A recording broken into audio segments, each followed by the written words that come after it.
Sabe, hoje em dia a gente ouve muito sobre espiritualidade, né?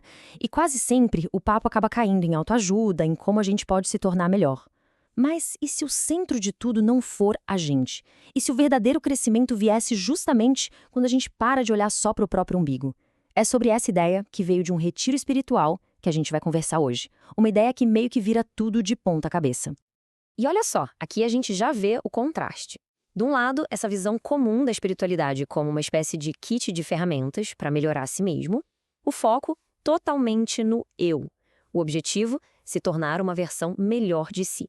Mas aí, do outro lado, a visão cristã vira a mesa. Ela propõe uma mudança radical de eixo. O foco deixa de ser o eu para ser um relacionamento com Jesus. Então, vamos lá. Mais que autoajuda. O ponto central aqui é que, nessa visão, o cristianismo não é um manual de como ser uma pessoa melhor. A base dele seria outra coisa, completamente diferente. E a gente vai mergulhar nisso agora para entender o porquê. Essa frase, nossa, ela resume a essência da coisa toda. Em outras espiritualidades, eu busco a mim mesmo. No cristianismo, eu busco a Jesus e, buscando-o, eu me encontro. É um paradoxo, né? A jornada não seria para dentro, mas para fora, em direção ao outro. E o mais interessante aqui, segundo essa ideia, é justamente quando a pessoa para de se procurar que ela se encontra. Mas se encontra de um jeito novo, transformada por essa relação. E essa mudança de foco, de eixo, ela bagunça, no bom sentido, toda a vida interior. Pensa bem, o autoconhecimento já não vem de ficar se analisando no espelho, vem de olhar para essa figura central. As nossas lutas, o nosso crescimento, tudo passa a ser visto através da lente desse relacionamento. Não é mais sobre bater metas de performance individual, entende? Ok, tudo isso é muito bonito na teoria, mas e na prática? Como é que isso funciona? Bem, a fonte que a gente está analisando descreve um caminho em 3 níveis. É como uma escada que vai da simples reflexão até um diálogo de verdade. Vamos dar uma olhada em cada degrau? O primeiro nível, o começo de tudo, é a reflexão. E isso aqui é bem básico, é o alicerce. É simplesmente parar para pensar na vida, sabe? Não deixar os dias passarem no piloto automático. É aquela busca por sentido que todo mundo, de uma forma ou de outra, faz. Não tem a ver com religião, necessariamente. É um exercício puramente humano.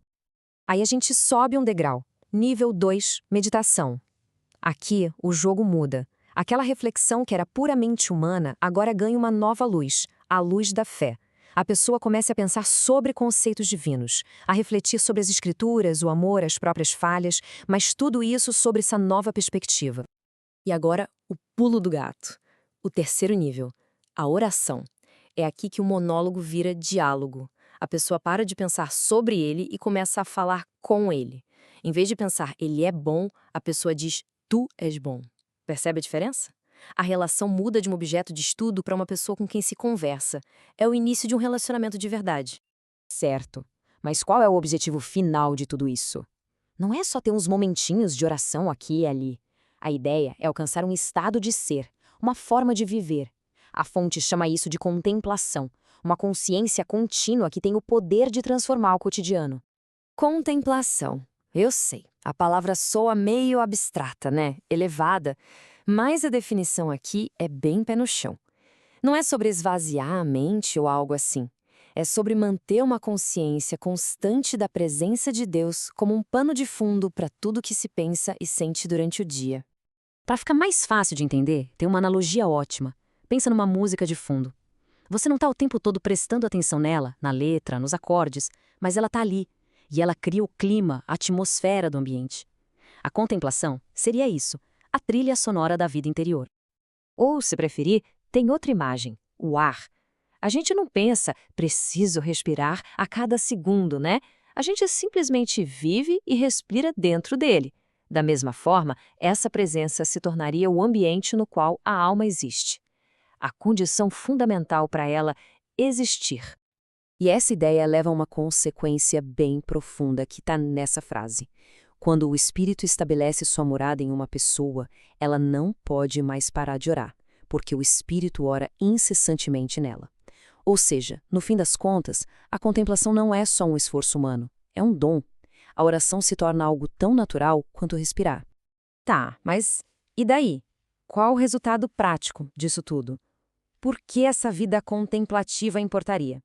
A resposta estaria na liberdade, e na paz interior que essa mudança de eixo traz. E os frutos dessa vida são transformadores.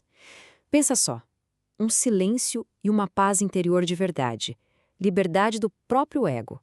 A necessidade de validação externa diminui. A crítica já não tem o poder de destruir. E o elogio não infla o ego, porque a identidade estaria ancorada em algo mais profundo. Isso dá até a capacidade de realmente ouvir e valorizar os outros.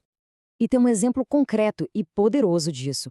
Por mais de 25 anos, o Papa Bento XVI esteve debaixo de um microscópio global, alvo de críticas intensas. E, ainda assim, ele nunca escreveu ou disse uma única palavra de amargura. A pergunta é, como? Como alguém consegue isso? A resposta, segundo a fonte, não estava numa força de vontade sobre-humana, estava na simplicidade de um relacionamento.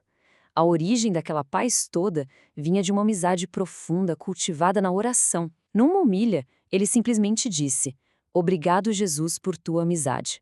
Só isso. Ok, então, ao ter essa liberdade interior, qual seria o impacto de uma fé assim no mundo? A proposta aqui é bem interessante e talvez até surpreendente. Vai um pouco na contramão do que muita gente pensa sobre o papel da fé na sociedade. E aqui vem a parte que pode dar um nó na cabeça de alguns. A ênfase, segundo esta visão, não está na quantidade, mas na qualidade. O objetivo não seria um mundo cheio de cristãos, mas sim a existência de cristãos cuja fé seja autêntica, profunda e verdadeira. E esta metáfora final resume a ideia com chave de ouro. O sal não é a comida, o fermento não é a massa, mas eles dão sabor e vida ao todo. Genial, né? O papel de uma pessoa de fé não seria se tornar a totalidade, mas ser o ingrediente que transforma o todo. Uma influência discreta, mas essencial. Depois de todas as ideias, esta história final traz o conceito para a realidade concreta. Perguntaram para um agricultor: "Quem é Deus para você?" Ele respondeu: "Deus é o meu chão. Dele eu tiro minha comida, sobre ele eu vivo e ele me resseguirá quando eu morrer." Deus não como uma teoria, mas como o próprio chão sob os pés, a fonte, o lugar e o destino. E assim, a reflexão termina com esta pergunta. Independentemente da visão de mundo de cada um, pensar sobre o que constitui nosso fundamento, o nosso chão, o nosso sustento. Bom, essa é uma questão que nos leva ao centro de tudo.